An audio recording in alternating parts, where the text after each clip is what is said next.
ஜெய் சீதாராம். ராமசுவாமி திருக்கோயில் கும்பகோணம். நவராத்திரி மகோத்சவம் இரண்டாம் திருநாள்.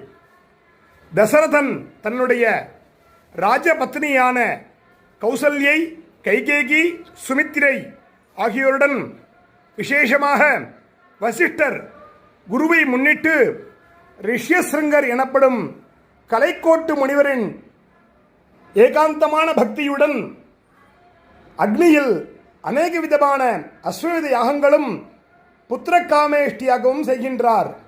அவருடைய பக்தியை மிஞ்சியவாக பகவான் அக்னி பகவான் தோன்றி திவ்யமான பாயசத்தை கொண்டு வந்து கொடுக்கின்றார். அந்த பாயசத்தை தசரதன் தன்னுடைய பத்னிகளுக்கு கொடுப்பதாகவும் இன்றைய திருக்கோலம். ஜெய் சீதாராம். ஜெய் சீதாராம். ராமசுவாமி திருக்கோயில் கும்பகோணம். நவராத்திரி மகோத்சவம்